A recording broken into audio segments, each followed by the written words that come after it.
Very good morning everyone. I am Ravindra Kumar from R Climax Education Hub. R Climax Education Hub में हार्दिक स्वागत है। अभी तक ये बतलाए गए थे पेयर ऑफ लीनियर इक्वेशन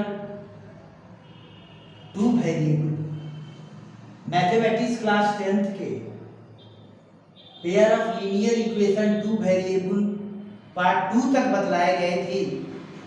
अब हम पार्ट 3 में चलते हैं।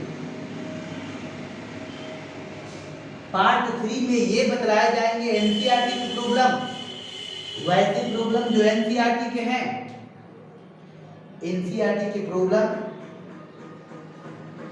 एक्सरसाइज 3.1 में ध्यान दीजिए। एक्सरसाइज पहले ये भी बताया गया है कि एनसीईआरटी के क्वेश्चन बनाने के बाद ही हर सवाल के क्वेश्चन बताए जाएंगे। यानी एक्सरसाइज स्टार्ट कर रहे हैं एक्सरसाइज 3.1 जिसमें कि ग्राफ खींचने वाले क्वेश्चन हैं। इसके बाद हम 3.1 3.7 तक जाएंगे। उसको कंप्लीट करने के बाद ही नेक्स्ट बुकों का क्वेश्चन का सॉल्यूशन दिया जाएगा। अभी हम एनसीईआरटी के बुकों का सॉल्यूशन दे रहे हैं। इसमें क्वेश्चन नंबर 1 है। सारे लोग एनसीईआरटी का बुक निकाल लेंगे। क्वेश्चन नंबर 1 ये है कि Aftab tales his daughter, Aftab जो है अपनी डॉटर से कहता है, Aftab tales his daughter 7 years ago, Aftab tales his daughter 7 years ago I was 7 times as old as you। पहले ही वर्ड प्रॉब्लम से स्टार्ट किया। As you were then, also 3 years from now, I shall be 3 times as old as you will be। तो represent this situation algebraically and graphically। यानी इस situation को algebraically और graphically represent करना है। तो ध्यान दीजिए अलजेब्रिकली क्या होगा।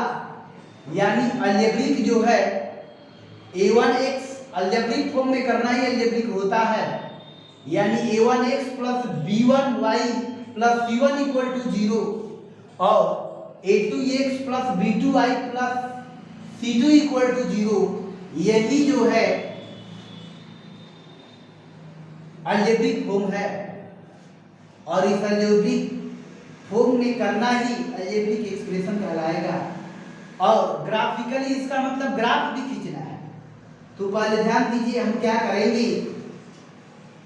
कि आफ्ताब जो है अपनी डॉटर से 7 years पहले जो है I was 7 times as old as you were then।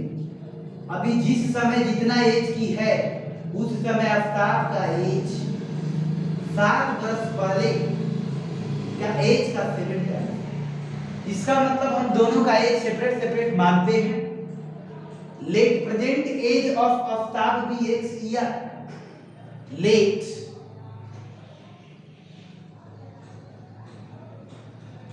Present age of Aftab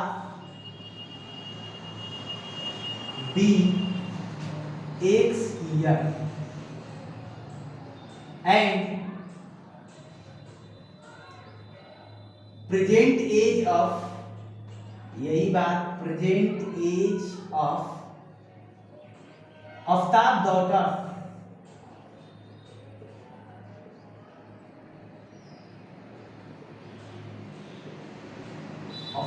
daughter be y year.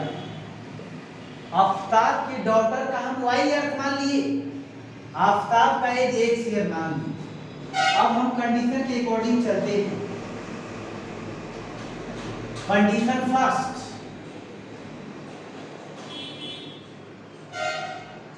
Condition first लेते हैं। फर्स्ट कंडीशन क्या है? एक यानी अकॉर्डिंग टू क्वेश्चन कहिए या कंडीशन फर्स्ट कहिए कि आफ्ताब जो है इसमें 7 years एगो की बात है। तो 7 years एगो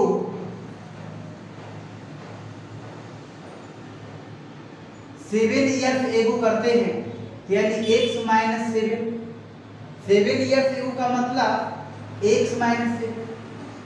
और तो y इसमें से भी ये प्रेजेंट एज इसका y माने हैं, तो इसका भी हो गया ऐसा कंडीशन। 7 ईयर्स एगो का मतलब 7 ईयर्स माइनस होगा प्रेजेंट एज में।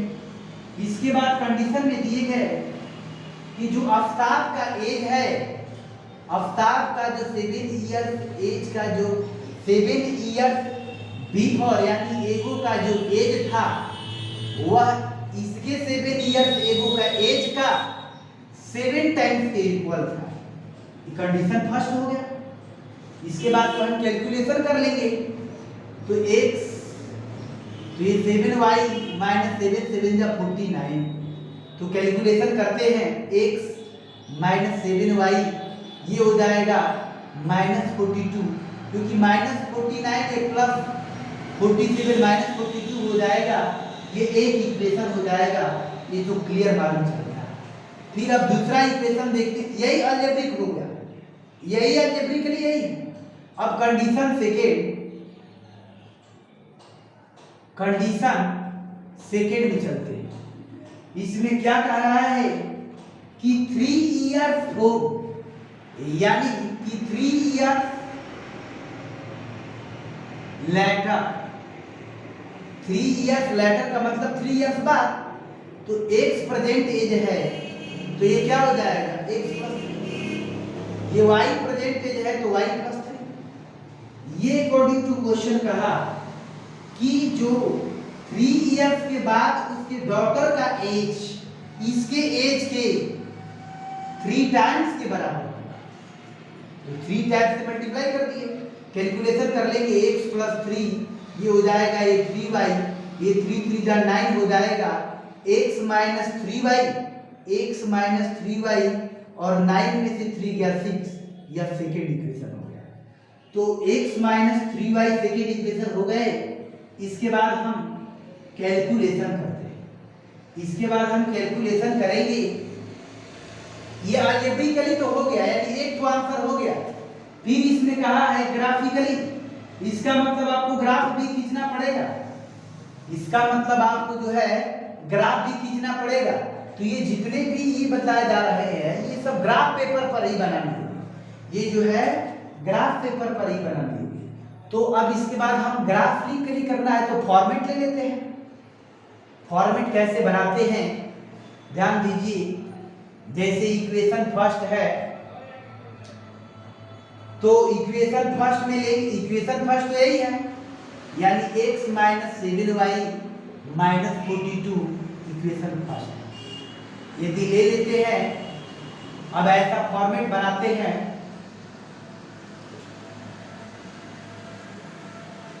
ऐसे ले लेते हैं। 2 या 2 से ज्यादा वैल्यू कुछ भी ले सकते हैं, लेकिन 2 वैल्यू चाहिए ही चाहिए।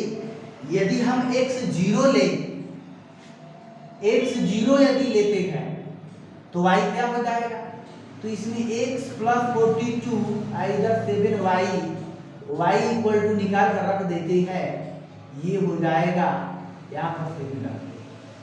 यदि x0 होगा यहाँ पर तो y 6 होगा, x0 यदि रखते हैं तो y 6 हो जाएगा। यदि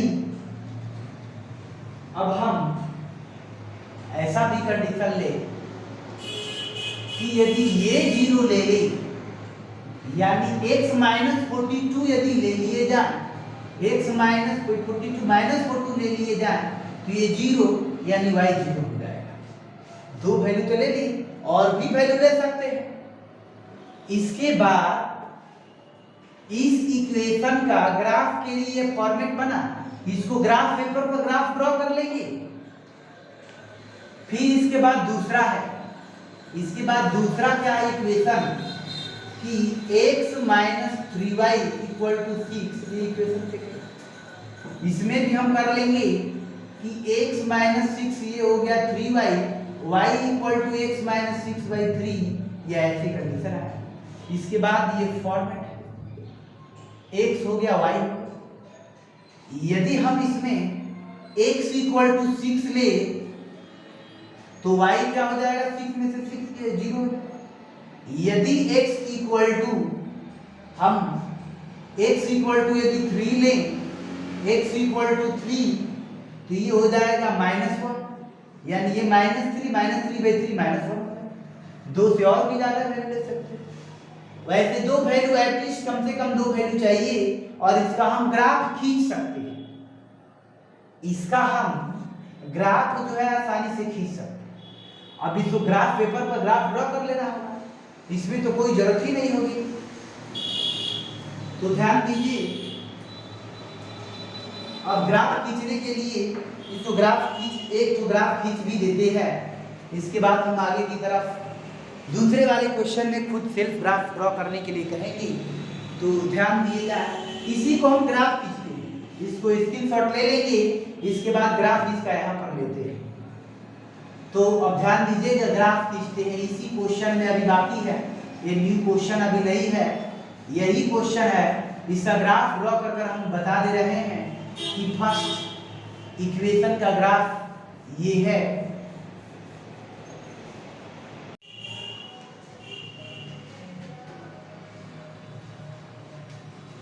तो ध्यान दीजिए, अभी ये फॉर्मेट बताया गया था ग्राफ खींचने का। फर्स्ट इक्वेशन सेकेंड इक्वेशन का फॉर्मेट ये है। फॉर्मेट के बाद ये ग्राफ खींचे गए। ग्राफ में हम ग्राफ पेपर पर ले लेंगे, x डैश y डैश ले लेंगे। नीचे निगेटिव होते हैं, लेफ्ट साइड में निगेटिव, राइट साइड में पॉजिटिव और ऊपर पॉजिटिव होता है। इसके बाद हम क्या काम करेंगे, कि इसमें जो 0 6 है, कहां पर है 0 6, तो x एक्सिस में 0, y एक्सिस में 6। तो हम क्या कर लेंगे, ये पहले हम इसमें देख लिए हैं कि -42 तक गए हैं, तो इसको 10 20 30 यानी 50 तक ले लिए x एक्सिस में, और y एक्सिस में देखे हैं कि मैक्सिमम 6 तक गए हैं, तो ले लिए 6 तक। 1 2 3 4 5 6, इधर भी ले लिए, इधर भी ले लिए, इधर भी लेने में तो कोई समस्या नहीं। इसके बाद देखिए, यानी 0 6 x एक्सिस में 0 और y एक्सिस में 6, तो 0 6 हो गया। यानी x एक्सिस में 0, y में जो है x में 0, y में 6, तो y में 6 कहां पर है, ये, तो ये पॉइंट हो गया 0 6।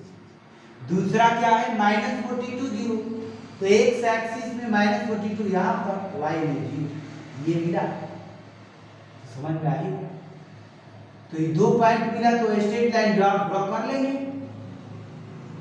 फिर वैसे ही इस पॉइंट को लिया गया है 6 0, x एक्सिस में 6, तो x एक्सिस में 6 कहां पर है, x एक्सिस में 6 तो यहां पर। फिर y 0, y जो है 0, y में जो है 0 यही तो, यानी 6 0 ले लिए एक पॉइंट यहाँ। दूसरा पॉइंट 3 -1, x एक्सिस में 3, x एक्सिस में 3 यानी यहाँ, क्योंकि 10 तक ये 10 तक है, और -1 तो -1 नीचे। ये पॉइंट को स्ट्रेट लाइन ड्रॉ कर लिए, तो यही हो गया दूसरा इक्वेशन का ग्राफ, जो ये और ये। तो ग्राफ ड्रॉ करना है, ग्राफ पेपर पर ही बनानी होगी। इसके बाद हम नेक्स्ट क्वेश्चन की ग्राफ की तरफ चलेंगे। नेक्स्ट क्वेश्चन समझ में, दूसरा क्वेश्चन ये है, ध्यान देंगे। दूसरा क्वेश्चन में ये बतलाया गया है, एनसीईआरटी का है। दूसरा क्वेश्चन की तरफ चलते हैं, उसको पढ़ेंगे। एनसीईआरटी के एक्सरसाइज 3.1 के सेकेंड क्वेश्चन है। अब ग्राफ खुद से ड्रॉ करनी होगी। यहाँ पर हम वर्ड प्रॉब्लम का इक्वेशन दे रहे हैं, टू दिए गए वर्ड प्रॉब्लम का हम एल्जेब्रिक दे रहे हैं, एल्जेब्रिकली रिप्रेजेंट कर दे रहे हैं सिचुएशन को। इसके बाद ज्योमेट्री खुद से बनानी होगी, ज्योमेट्रिकल, यानी ज्योमेट्रिकल कहेगा इसका मतलब ग्राफ खींचना है, ज्योमेट्रिकली कहेगा इसका मतलब ग्राफ खींचना है। The catch of a cricket team by 3 bat and 6 ball for 3900. तो ध्यान दीजिए, catch of cricket team by 3 bat and 6 ball for 3900 rupees. Catch नहीं, कोच है, oh sorry, the coach of, coach जो है क्रिकेट टीम का coach होता है, by 3 bats and 6 ball for 3900 rupees. Later सी बाई बाद में देखा गया, another बैट, एक और बैट खरीदा और 3 मोर बॉल, सेम काइंड जो एक ही है। तो represent this situation algebraically and geometrically. तो अलजेब्रिकली का मतलब ये अलजेब्रा जैसे करते ना, ज्योमेट्रिकली का मतलब ग्राफ खींचना। तो हम पहले ले लेते हैं, let the cost of 1 bat be, let cost of 1 bat be X rupees and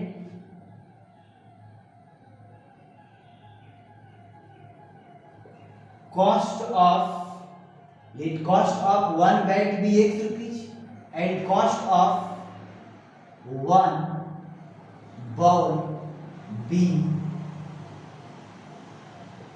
Y rupees होगा। इसके बाद क्या करेंगे, अकॉर्डिंग टू क्वेश्चन, यानी अकॉर्डिंग टू क्वेश्चन,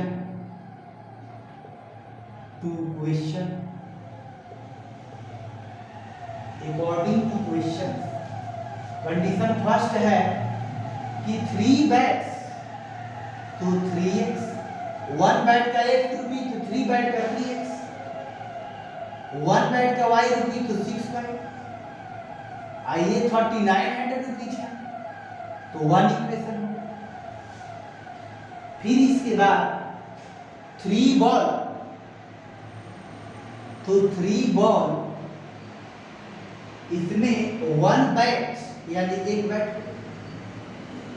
यानी इसको हम सिंप्लीफाई करना चाहे तो सिंप्लीफाई कर सकते हैं, यानी 3 कॉमन ले लें, x, ये 2i, ये 3900, ये कट जाएगा ऐसा, यानी x plus 2i equal to 1300, ये इक्वेशन फर्स्ट। इसके बाद सेकेंड में कि 1 बैट, 1 बैट खरीदा, फिर इसके बाद 3 बॉल, वो 1 बॉल का y रुपीज तो 3 बॉल का, 1 बैट का x रुपीज, ये कितना हो गया तो 1300 रुपीज। सेकेंड इक्वेशन हो गया। तो इक्वेशन फर्स्ट और सेकेंड, ये इक्वेशन फर्स्ट ले लिए सिंप्लीफाई कर कर, ये दूसरा, दोनों इक्वेशन बन गए, ये अलजेब्रिकली हो गए। और इसी का ग्राफ खींच लेना है, तो ग्राफ पेपर पर ग्राफ ड्रॉ कर लेंगे, लेकिन इसमें ध्यान दीजिएगा, इसका फॉर्मेट भी ग्राफ का बना दूं, ये x है, ये y, फॉर्मेट इसमें हम इक्वेशन फर्स्ट के लिए x प्लस 2y और 1300 दिए गए, तो इस फॉर्मेट के लिए x और y का वैल्यू हम बता दें क्या लेंगे।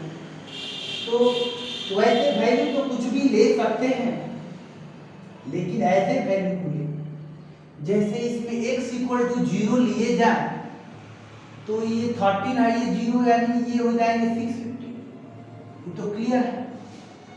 और यदि इसमें x इक्वल टू 1300 लिए जाए, 1300 ले लें x, तो उधर हो जाएंगे 0, यानी x इक्वल टू 1300 लेने पर y 0 प्राप्त हो जाएगा, ये भी होता है।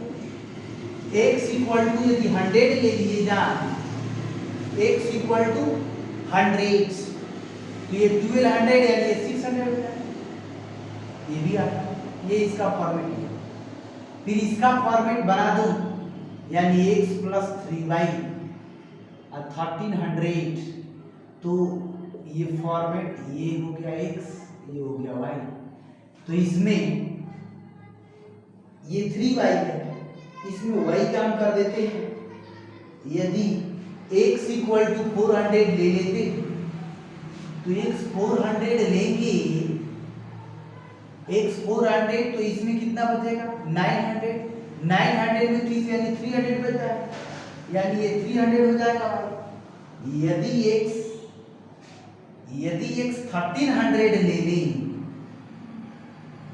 तो ये 0 हो जाएगी, 3y = 0। अब इसका तो हम ग्राफ खींच सकते हैं, लेकिन ये ध्यान दीजिएगा इस ग्राफ पेपर पर क्या लेना होगा, ऐसे यदि लीजिएगा तो x डैश y डैश, तो इसमें x एक्सिस में 100 तक, y एक्सिस में 600 तक गए हैं, तो इसमें ऐसा ले लेंगे कि ऐसे बड़े बड़े को हम ले लेते हैं, जैसे 500 ले लें, 1000, 1500 ऐसे ऐसे ले लेंगे, इधर भी वही काम ले लेंगे। एक्स एक्सिस में इतना तक गए हैं तो एक्स एक्सिस में तो हम ले लेंगे, वाई एक्सिस में भी वैसे ही गए हैं, वाई एक्सिस में वैसे ही ले लेंगे, 500 1000 ले लेंगे, आसानी से ग्राफ खींच लेंगे, दो फॉर्मेट जो मिले। इसके बाद इसमें ये तो ग्राफ तो बताना है आप लोगों को, ग्राफ पेपर पर ही बनाना है, तो ध्यान देंगे। इसके बाद हम नेक्स्ट क्वेश्चन में ही चलते हैं। क्वेश्चन नंबर 3 है। क्वेश्चन नंबर 3 में ये दिए गए हैं, उसका भी ग्राफ ही खींचना है। उसमें ये दिए गए हैं कि the cost price of 2 kg apple and 1 kg grape, तो इसमें हम मान लेते हैं 1 kg एप्पल का कॉस्ट प्राइस ₹1, यानी CP लेट CP ऑफ 1 kg यानी apple, CP of 1 kg apple भी ₹1 लेते हैं, एंड CP ऑफ 1 kg जो है क्या लेंगे, ग्रेप, ये जो है ₹Y ले लेंगे। ये समझ में आ गया होगा। इसके बाद इक्वेशन सीधा चलते हैं, 2 kg एप्पल इसका मतलब 2x, और जो है 1 kg ग्रेप्स इसका मतलब 1y। ये कॉस्ट दे दिया 160।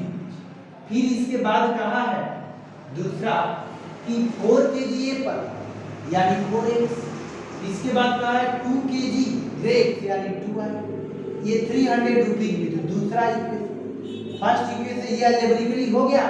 इसके बाद ग्राफ अपने आप से खींच लीजिएगा। तो ग्राफ पेपर पर ही ड्रॉ करना है, फॉर्मेट बताया गया है वैसे ही खींचना होगा। तो ध्यान दीजिए, अब स्टॉप करते हैं। तो दैट्स ऑल, टेक केयर, आप अपना ध्यान रखें।